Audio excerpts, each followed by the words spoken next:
시간에 하나님의 뜻을 분별하라 하는 제목으로 그리스도인의 삶에 대한 사도의 가르침을 함께 생각하도록 하겠습니다.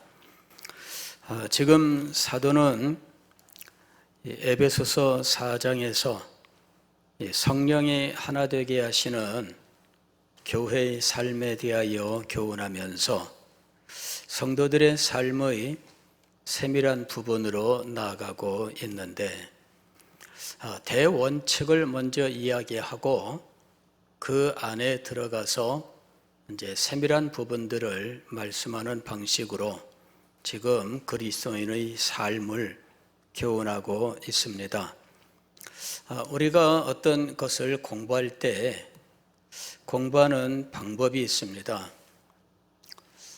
공부를 잘하는 사람은 어떤 사람이냐 하면 전체를 먼저 잘 이해하고 그 속에 들어가서 세부사항을 공부하는 사람입니다.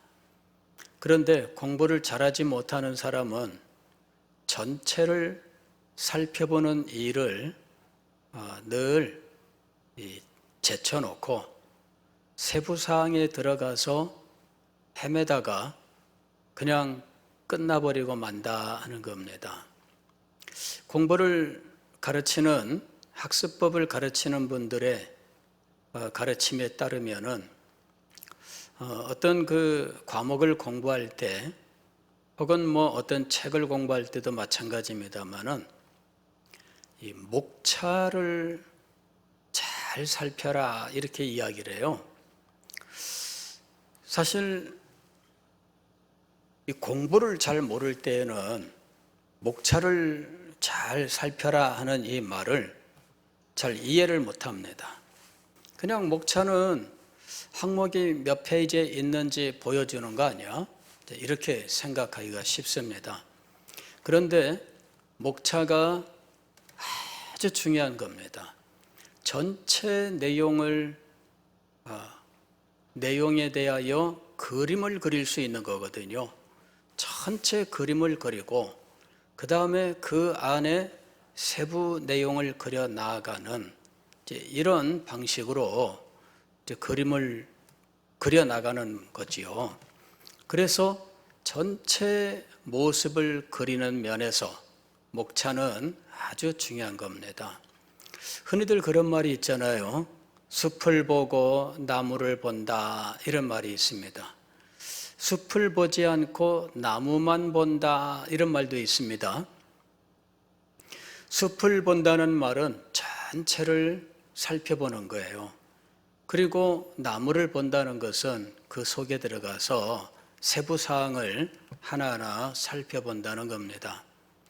그래서 이 전부를 보는 것, 전체적인 안목과 그 다음에 세부 사항을 살펴보는 이 두 가지가 함께 있어야 돼요. 이것이 공부하는 비결이고 또 학습에 큰 성과를 올리는 방법인데, 성경을 공부할 때도 마찬가지입니다. 성경을 개관하는 방식으로 전체 모습을 그릴 수 있어야 되고 그 안에 들어가서 세부사항을 살필 수 있어야 되는데, 사도의 가르침이 그렇게 되어 있다는 겁니다.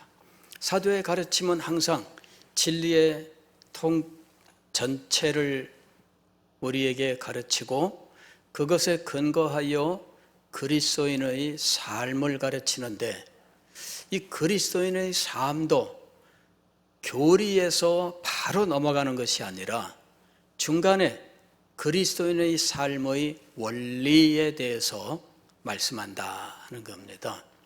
우리가 지금 에베소서 4장에서 또 5장에 이르기까지 살펴보는 것이 바로 그런 내용들입니다. 그리스도인의 삶은 바로 하나님께서 우리를 거룩하게 하신 이 구원에 근거하고 있습니다. 그리고 하나님께서 우리를 죄악 가운데에서 구원하여 하나의 교회로 만드신 데 있습니다. 그리고 우리를 하나의 교회로 만드셨으니 하나됨의 삶을 살아야 된다. 어떻게 하나 되는 삶을 살 것인가? 이 원리에 대해서 가르치고, 그 다음에 그리스도인은 이제 성령으로 말미암아 새롭게 된 존재다. 이 새로운 존재에 대해서 다양한 면으로 그리스도인의 모습을 살피면서 그의 삶의 대원리를 말씀했던 겁니다. 그 핵심에는 성령이 있었습니다. 성령이 우리를 하나님의 나라 백성으로 탄생시키셨던 겁니다. 그리고 성령께서 우리에게 새 생명의 역사를, 그 다음에 우리에게 또한 계시로서 우리에게 또한 여러 가지 사명을 감당할 수 있는 재능으로서 성령이 우리에게 역사하신다 하는 것입니다. 자, 그리고 이 성령으로 충만해야만 그리스도인의 삶을 바로 살 수 있다, 이렇게 말씀하고 있습니다. 그런데 이 모든 것들은 하나님의 뜻에 의해서 우리에게 주어져 있다라는 것입니다. 오늘 우리가 읽은 15절 말씀을 보면, 그런즉 너희가 어떻게 행할지를 자세히 주의하여 그랬습니다. 자세히 주의하여, 이 말은 세밀하게 살펴라 하는 이야기죠. 지혜 없는 자같이 하지 말고 오직 지혜 있는 자같이 하여. 그리스도인의 삶을 살기 위해서는 자세히 살피는 지혜가 필요하다 하는 것입니다. 자, 무엇을 자세히 살펴야 할 것인가? 17절 보면은 그러므로 어리석은 자가 되지 말고 오직 주의 뜻이 무엇인가 이해하라 하고 말씀합니다. 자세히 주의하여, 이것은 두 군데에 걸리고 있습니다. 하나는 세월에 걸려 있고 다른 하나는 주의 뜻에 걸려 있습니다. 먼저는 주님의 뜻에 주의해야 돼요. 그리고 주님의 뜻을 가지고 세월이라고 하는 이 시대를 볼 수 있어야 된다 하는 것입니다. 주님의 뜻을 자세히 주의하고 그 다음에 시대를 자세히 살펴 지혜로운 자로서 살아가라, 이렇게 말씀하고 있습니다. 그리스도인은 항상 주님의 뜻과 그리고 자기가 지금 위치하고 있는 이 시대에 대한 이해가 반드시 있어야 된다는 겁니다. 이것이 없이는 그리스도인의 삶이 제대로 이루어질 수가 없습니다. 로마서 12장에도 보면은 그리스도인의 삶에 대한 교훈이 시작되는데, 로마서 12장 1절은 이렇게 이야기합니다. 그러므로 형제들아, 내가 하나님의 모든 자비하심으로 너희를 구원하노니 너희 몸을 하나님이 기뻐하시는 산 제물로 드리라.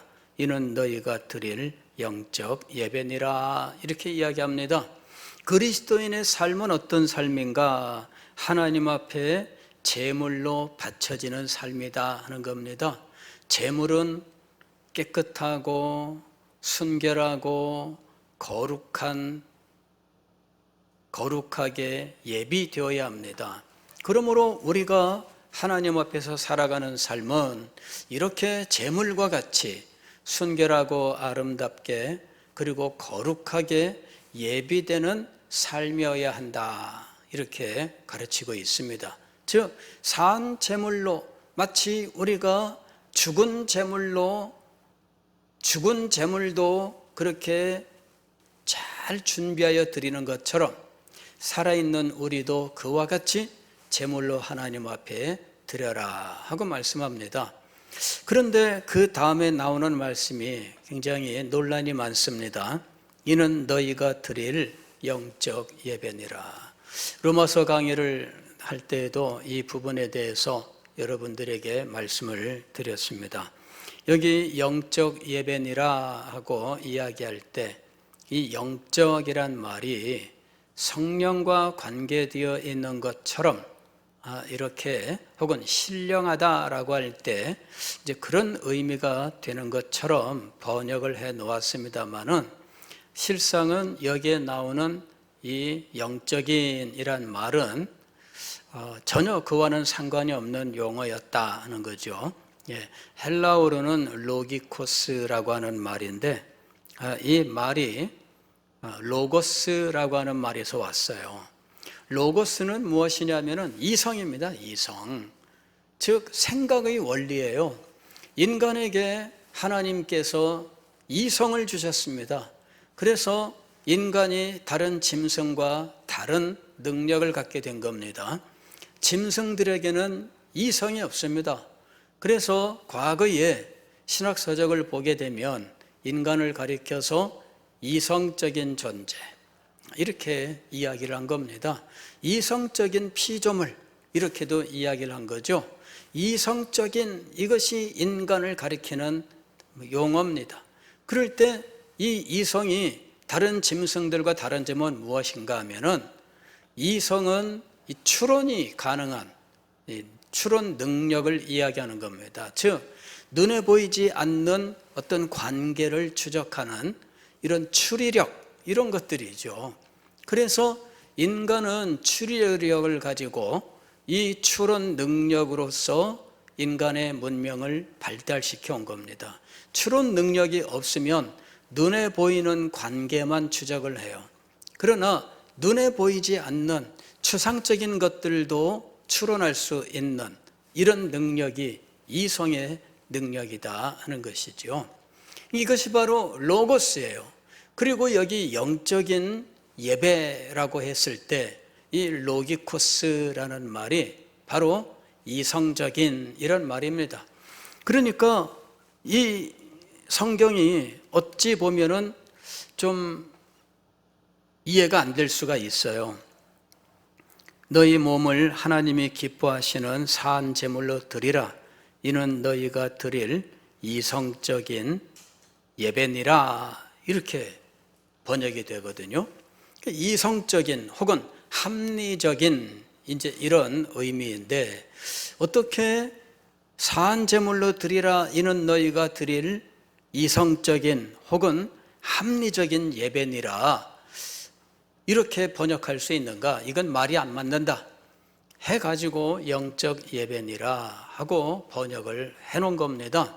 그러나 원어로는 영적인 예배가 아닙니다.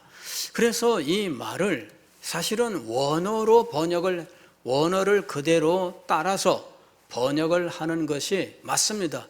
우리가 이해가 되든 이해가 되지 않든 원어가 그렇다면 그렇게 번역하는 것이 맞다 하는 것입니다. 자, 이거는 합리적인 예배니라라는 게 무엇이냐면은 우리가 생각할 때 이것이 합당한 예배의 삶, 바로 그것이라는 이야기입니다.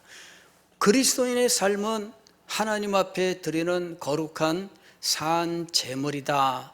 그러면서 이 산 제물로 드리는 이 삶이 합당한 예배의 삶이다. 이렇게 말씀하는 겁니다. 영적 예배는 신령한 혹은 성령과 관계된 이런 의미가 아니라 합당하냐 그 말입니다. 정말 그리스도인은 하나님 앞에 자기를 제물로 드리는 삶, 바로 그 예배의 삶이 그리스도인의 삶으로서 합당하다 하는 의미라는 것입니다. 로마서 12장 2절을 보면 계속해서 이렇게 말씀합니다. 너희는 이 세대를 본받지 말고 오직 마음을 새롭게 함으로 변화를 받아 하나님의 선하시고 기뻐하시고 온전하신 뜻이 무엇인지 분별하도록 하라 그랬습니다. 여기 보면은 하나님의 뜻을 분별하라 이렇게 되어 있습니다. 하나님의 뜻을 분별하라. 그리스도인의 삶에서 하나님의 뜻을 분별함이 얼마나 중요한 근본적인 원리가 되는지를 보여주고 있는 겁니다. 에베소서 5장에서도 주님의 뜻이 무엇인가 이해하라 이렇게 되어 있습니다. 주의 뜻이 무엇인가 이해하라. 또 로마서 12장 2절에서는 하나님의 선하시고 기뻐하시고 온전하신 뜻이 무엇인지 분별하도록 하라. 이게 분별하다라는 말은 확인하라는 이야기입니다. 테스트하고 분별하다는 말은 이게 테스트하고 시험해보고 그렇게 해서 확실하게 확인하라, 그런 이야기입니다. 하나님의 뜻을 확인해 봐라, 그 얘기입니다. 하나님의 뜻이 무엇인지 확인하지 않고 그냥 우리끼리 그냥 좋은 대로 살아가면 안 됩니다. 우리가 생각할 때 이게 좋은 건데 그런 것이 아닙니다. 언제나 무엇으로 우리의 생각과 삶을 확인해 보고 시험해 봐야 하느냐 하면 하나님의 뜻으로 우리의 삶을 시험해 보고 확인해야 된다 하는 것입니다. 이것이 이해하라 하는 말씀입니다. 이해라고 하는 것은 그 이치를 깨닫는 것을 이야기합니다.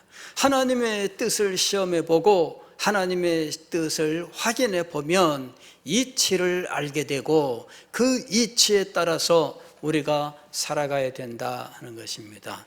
이때 그 이치를 따지는 것은 무엇과 관계되어 있느냐 하면 우리의 이성과 관계되어 있는 겁니다. 우리의 지성입니다. 지적인 작용입니다. 이것과 관계가 있는 거예요. 생각 없이 살아가는 것이 아니라 그리스도인의 삶은 항상 하나님의 뜻을 연구하고 그 뜻의 비밀을 깨닫고 하나님의 뜻의 원리를 이해하고 그것을 우리의 삶에 적용하여 시험해보고 확인하는 이런 과정들이 있고 그 바탕 위에서 우리의 삶이 이루어지고 있다라는 것입니다. 그리스도인의 삶은 그냥 세상 사람들처럼 살아가는 삶을 의미하는 것이 아니라 하나님의 뜻을 알고 그 뜻의 원리를 깨닫고 그 원리가 우리의 삶 속에 하나하나 시험 삼아 적용해 보고 그 원리를 따라서 살아가야 된다 하는 것입니다. 너희는 이 세대를 본받지 말고 오직 마음을 새롭게 함으로 변화를 받아. 이때 마음이라고 되어 있는 이 말이 이것이 바로 정신, 지성을 말하는 거예요. 여기에 이 마음은 이 헬라어로는 누스입니다. 이것이 지성을 가리키는 거예요. 즉 지적인 세계에서 변화가 일어나야 돼요. 그의 지성의 변화가 일어나지 않으면 그러면 새로운 삶을 살 수가 없습니다. 자기의 생각이 변화되지 않았는데 무슨 새로운 삶을 살 수 있습니까? 어떤 감정의 변화가 일어날 수는 있는데 감정이 새로운 삶을 살게 할 수는 있습니다만은 그것은 오래가지 않아요. 감정은 쉽게 변합니다. 그런데 무엇은 쉽게 안 변해요? 우리의 지성에 새겨진 원리, 사고 방식은 그렇게 변하는 것이 아닙니다. 그래서 새로운 삶의 원리는 어디에 자리 잡는가? 우리의 지성에 자리를 잡는 거예요. 마음이라고 할 때에 우리의 지성이 먼저입니다. 그리고 감정은 바로 이 지성이 바르게 세워지고 감정이 가는 것이지 감정이 없이 지성이 없이 감정만으로 이루어지지는 않는다 하는 겁니다. 어느 날 어떤 사람이 뜨거운 마음을 가졌습니다. 기도하는데 뭐가 임했습니다. 그래가지고 그 다음부터 열심히 살아갑니다.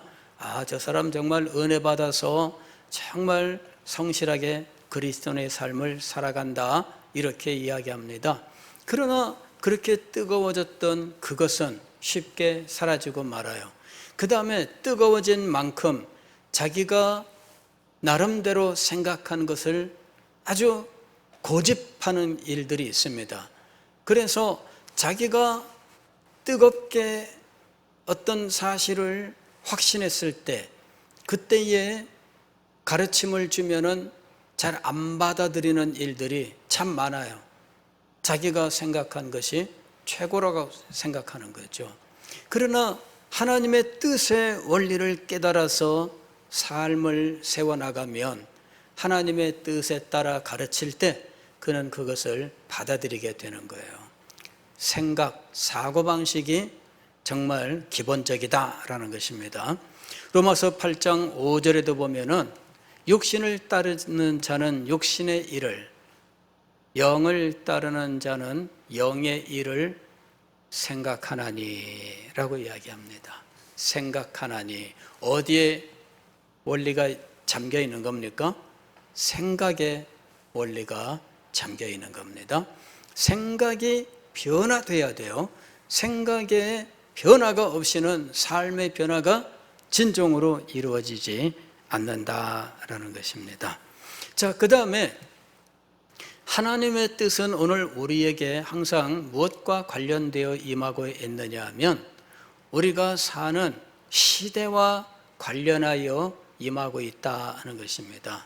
시대를 떠나고 우리가 살아가는 이 삶의 현장을 떠난 그리스도인의 삶이 아니라 우리가 살고 있는 이 시대, 우리의 삶이 지금 진행되어 나가고 있는 이 삶의 자리라고 부르는 이 현장에 하나님의 뜻이 임하고 있다라는 것입니다.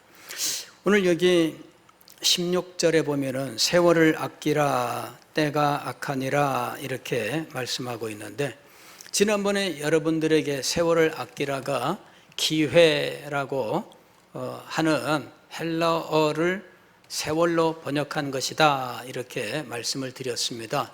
그래서 기회, 하나님께서 우리에게 이 카이로스라고 하는 이 기회를 주고 계신다 이렇게 말씀을 드렸는데, 기회는 항상 우리가 살고 있는 이 시대 속에서 임하고 있는 겁니다. 기회가 다른 곳에 있는 게 아니에요. 우리의 삶 속에 있는 겁니다. 하나님께서 이 시대 속에서 우리에게 특별한 뜻과 목적을 가지고 기회라고 하는 어떤 의미 있는 순간들을 주고 계시는 거예요. 이것이 여기서 말씀하는 세월입니다. 그러면 우리가 사는 이 큰 시대는 무엇인가? 우리가 살고 있는 이 큰 시대에 대한 이해를 먼저 해야 됩니다. 로마서 12장 2절도 보면 너희는 이 세대를 본받지 말고 라고 이야기합니다. 여기도 보게 되면 세대라고 하는 말이 나와요. 너희는 이 세대를 본받지 말라. 그럴 때 이 세대라고 하는 말이 우리가 살고 있는 이 시대의 역사적 의미를 말씀하고 있는 겁니다. 이 세대는 무엇이냐면 사탄의 괴계를 따라가고 있는 세상 풍조를 의미하는 거예요. 그 시대 특징을 의미하고 있습니다. 사탄이 주장해 나아가는 원리가 작용하고 있는 이 시대, 이것이 바로 이 세대라고 부르는 거예요. 이 세대를 끝내고 새로운 세대를 시작하는 것, 바로 이것이 하나님의 뜻입니다. 사탄의 괴계를 그치게 하고 그 괴계를 따라가던 어두움의 삶을 그치고, 이제 이것이 개인적인 문제가 아니라 역사 속의 어느 시점을 기준으로 해서 그 사탄이 지배해 나아가던 그 원리가 지배하던 그 시대의 모든 것들이 딱 끝나고 이제부터는 하나님의 거룩한 뜻이 지배하는 새로운 시대가 시작된다라는 것이죠. 이 시대에 대한 이해가 있어야 돼요. 하나님은 이 세상에 사탄의 지배가 끝나고 하나님의 지배가 시작되는 이 새로운 시대를 시작하게 하신다라는 것입니다. 그리스도인은 바로 새로운 시대 속에 살아가는 존재예요. 그러니까 이 세대라고 하는 것이 두 개로 이루어져 있다는 것이죠. 이 세대와 그 다음에 이 세대를 끝내는 새로운 시대입니다. 새로운 세대. 그래서 그리스도인은 새로운 세대의 삶을 사는 사람들입니다. 새로운 세대의 원리는 하나님의 뜻의 지배예요. 그래서 새로운 세대의 삶을 위하여 우리가 항상 살펴야 될 것은 하나님의 뜻입니다. 새로운 세대를 다스리는 원리는 하나님의 뜻입니다. 그래서 하나님의 뜻을 분별해야 되는 거예요. 과거에 이 세대, 물론 새로운 세대와 이 세대가 현재 이렇게 겹쳐 있습니다. 새로운 세대가 이미 임하였지만 옛 세대라고 하는 이 세대, 즉 지금 세상 사람들이 살아가는 그 시대가 지금 이렇게 겹쳐 있는 상황이에요. 우리는 지금 이 과도적인 상태에 있는 거죠. 최종적으로 하나님이 새 하늘과 새 땅의 완성을 통하여 이제는 이 세대를 완전히 끝내는 때가 옵니다. 그리고 이미 시작된 새로운 세대가 완성되는 곳으로 가게 되는 거죠. 우리는 지금 어떤 상태에 있느냐 하면은 이 세대가 계속되고 있는 가운데 새로운 세대가 시작된 상황 속에 있는 겁니다. 지금은 겹쳐 있는 상태예요. 그래서 이 세대와 새로운 세대가 현재 우리 옆에서 혹은 우리 앞에서 혹은 우리 뒤에서 함께 가고 있는 겁니다. 그럴 때 분별하지 못하면 어떻게 될까요? 분별하지 못하면 자칫 옛날 그 옛 시대의 삶을 무심코 가버릴 수 있는 거죠.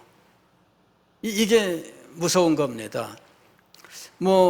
예전에 그런 고백들이 있었어요. 영국에 가면은 우리랑 이 자동차 운전하는 그 방향이 다릅니다. 운전대가 우리는 차 왼쪽 편에 있잖아요. 그리고 이제 도로에서는 오른쪽에서 차가 운행을 하게 되어 있습니다. 왼쪽에 제가 운전대를 붙들고 앉았는데 항상 중앙선이 왼쪽에 오는 그런 상태입니다. 즉 차는 오른쪽을 달리고 있는 거예요. 근데 영국에 가서 제가 운전을 했는데 이게 세상에 운전대가 오른쪽에 있는 거 있죠. 그 다음에 차는 왼쪽에서 달려야 돼요. 그러니까 중앙선이 오른쪽에 있어요. 근데 그런 고백들을 해요. 길을 가다 보면 아무도 없는 2차선 도로인데 가운데 선 하나 아니면 선이 없는데 그냥 이 도로가 있어요. 포장도로가. 가운데에 중앙선은 없는 그런 도로도 있습니다. 그럴 때 무심코 대한민국에서 운전하던 것처럼 오른쪽으로 운전을 하다가 정면에서 차가 나타나는 이런 경험을 했다는 그런 고백들이 있습니다. 아주 위태로운 거죠. 갑자기 차가 앞에서 쑥 하고 나타나는데, 왜냐하면 언덕 같은 데가 이렇게 차가 밑에 있다가 쓱 올라오면 갑자기 마주치는 거예요. 그래가지고 정면 충돌할 위험에 처해서 급하게 피했다더라 이런 고백이 있습니다.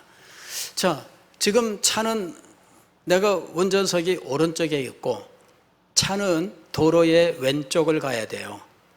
그런데 옛날 습관이 있습니다. 옛날 습관은 대한민국에서 운전하던 습관이에요. 그러니까 항상 오른쪽으로 가는 게 편해요. 그러면 어떻게 되는 겁니까? 위험한 거죠. 정면 충돌할 수 있는 이런 위험이 존재하는 거예요. 그래서 영국에서 운전할 때 이제 주의사항을 줍니다.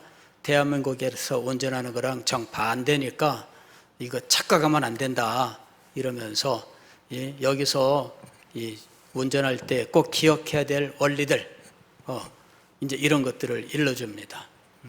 가령 이제 고속도로에서 우리가 차가 이렇게 이제 진입을 할 때 이렇게 합류도로가 있잖아요. 이렇게 진입을 할 때 그때에 우리는 차가 이렇게 오면서 라이트를 깜빡하고선 이렇게 해주면은 깜빡하면은 우리는 어떻게 이해를 합니까?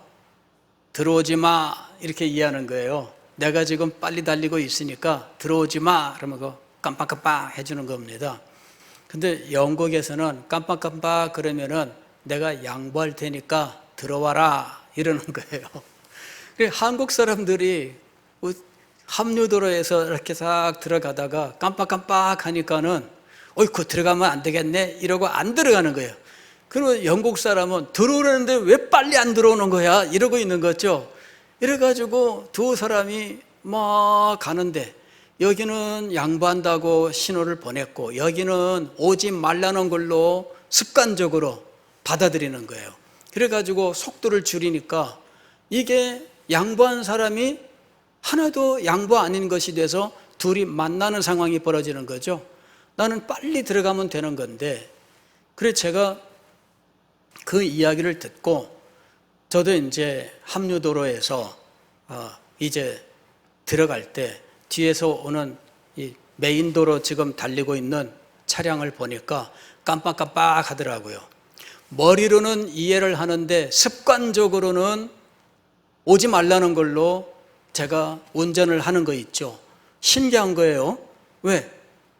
한국에서 운전하던 습관이 몸에 배어 있어요. 그래서 머리로는 이해를 합니다. 양보한다는 말이구나. 근데 이상하지요. 이 발이 뻣뻣해지는 거 있지요. 악셀을 밟고 들어가야 되는데 뭐 해야 되지 하면서 이 발이 혼란을 일으키는 거예요. 몸이. 신기하죠. 이래서 처음에는 몇 번 실패를 했어요. 저 사람이 깜빡깜빡해서 들어와 양보해 줄게 이러는데 제 몸은 지금 거부하고 있는 거예요. 들어가는 거를. 그래서 몇 번 실패를 했습니다. 그래 몇 번 이렇게 경험하니까 그 다음에는 이제 조금 되더라고. 처음에는 안 돼요. 그리스도인의 삶이 그렇습니다. 옛 세대라고 하는 이 시대의 삶이 있습니다. 사탄의 원리가 작용하고 있습니다. 사탄이 세워놓은 원칙 속에서 살아갑니다. 그런데 우리는 그리스도의 십자가에 또 그의 부활의 승천으로 성령의 강림으로 새로운 세대가 시작되었어요. 우리에게는 성령이 임하여 위로부터의 탄생, 하나님께로부터 난 자라고 하는 새 생명이 우리에게 주어졌습니다. 그러므로 이제는 죄와 사망의 법이 아니라 생명의 성령의 법으로 살아가는 사람들이 되었습니다. 그럼에도 불구하고 우리는 무엇에 익숙하느냐 하면 옛 세대의 삶에 익숙한 겁니다. 그래서 새로운 삶을 살아가는데 자유롭지가 못하다 하는 겁니다. 그게 우리에게 여전히 남아 있어요. 에베소서 5장 17절도 보면 이렇게 되어 있습니다. 그러므로 내가 이것을 말하며 주 안에서 증언하노니 이제부터 너희는 이방인이 그 마음의 허망한 것으로 행함같이 행하지 말라. 그 마음에 허망한 것으로 행함같이 행하지 말라. 그들의 총명이 어두워지고 그들 가운데 있는 무지함과 그들의 마음이 굳어짐으로 말미암아 하나님의 생명에서 떠나 있도다. 이것이 옛 시대의 모습입니다. 그런데 그것이 지금 우리 시대에 여전히 진행되고 있어요. 그런데 우리에게는 무엇이 시작되었습니까? 새로운 세대가 시작이 된 거예요. 옛 시대가 여전히 진행되고 있습니다. 그러나 새로운 시대가 우리에게 임했습니다. 어떻게 해야 될까요? 옛 세대의 삶은 우리가 학습하지 않아도 마치 숨 쉬는 것처럼 자연스럽게 우리 속에 들어와 있습니다. 우리가 지금까지 평생 동안 또 우리 주변에서 사는 모든 사람들이 그 속에서 살아가고 있는 겁니다. 근데 우리에게 새로운 시대의 삶이 임했습니다.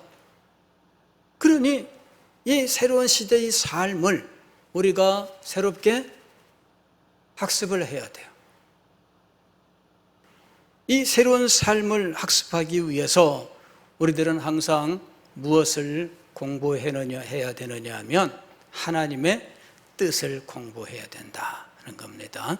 하나님의 뜻을 공부하고 그 뜻을 깨닫고 그 뜻을 우리의 삶에 시험하여 보고, 이게 분별하라 하는 말의 의미입니다. 시험하여 보고 우리가 익숙하게 여기던 것들이 하나님의 뜻에 합당한지 아닌지를 확인하여 보고 그렇게 살아가라 하는 것입니다. 그것이 그리스도인의 삶입니다. 이렇게 항상 하나님의 뜻을 분별하고 하나님의 뜻을 이해하고 하나님의 뜻을 적용하여 우리의 삶의 모습을 세워 나가야 된다 하는 것입니다. 그 원리에 의해서 사도가 그리스도인의 삶을 교훈했던 것입니다. 그냥 사도가 개인적으로 자기의 생각을 그냥 이야기한 것이 아닙니다. 하나님의 뜻을 이해하고 그 뜻에 바탕하여 우리의 삶을 시험하여 보고 하나님의 뜻에 합당한 것을 확인하여 그것을 우리에게 가르치고 있었던 것입니다. 그리고 우리가 이것을 배울 때에는 사도가 우리에게 가르칠 때 그가 거쳐왔던 과정을 배우는 우리들도 동일하게 그 과정을 따라가면서 그 교훈을 받아야 돼요. 이것이 베레아 사람들이 가졌던 자세입니다. 과연 이것이 하나님의 뜻에 합당한지를 따져본 거죠. 우리가 하나님의 말씀을 배우고 하나님의 뜻을 분별하는 과정을 통하여 우리가 배우는 이 그리스도인의 삶을 우리들도 따져보고 그리하여 그 뜻을 우리의 마음에 세우고 그 삶의 원리를 따라 살아가야 된다 하는 것입니다. 이것이 그리스도인의 삶의 대원리가 되고 있다라는 것입니다. 그리스도인의 삶은 생각 없이 이루어져 있지 않습니다. 그리스도인의 삶은 항상 생각의 바탕을 두고 있습니다. 그런데 이 생각에는 여러 가지 재료들을 가지고 생각을 해야 되는 것입니다. 하나님의 뜻이 기본 재료가 됩니다. 그리고 이 하나님의 뜻은 항상 우리 시대, 이 세대라고 하는 것과 관련이 있어요. 이 세대라고 하는 사탄의 원리가 지배하고 있는 세상이 있고, 그리고 그리스도의 십자가로 세워진 새로운 시대의 원리가 있습니다. 그 것들이 하나님의 뜻을 이루고 있어요. 이것을 우리가 잘 살펴야 됩니다. 그렇게 해서 새로운 세대, 하나님께서 역사의 종말에 이루실 궁극적인 하나님의 나라의 원리를 우리가 지금 깨닫고 살아가야 된다 하는 것입니다. 그 삶은 구체적으로 어떤 삶의 모습일까? 사도가 모든 삶을 교훈할 수는 없습니다. 그러나 몇 가지 삶의 영역을 교훈하고 있습니다. 지금 22절 이하에서는 결혼 생활, 남편과 아내에 대해서, 또 6장에 들어가서는 부모와 자녀에 대해서, 그 다음에 6장 5절 이하에서는 종과 상전에 대해서, 이거는 가족 내에서의 삶을 지금 교훈하고 있습니다. 가족 내에서 이 하나님의 뜻이 이 시대 상황 속에서, 즉 이 세대와 새로운 세대 사이에서 어떻게 적용되고 어떤 모습이 되어야 할 것이냐, 이것을 지금 말씀하고 있어요.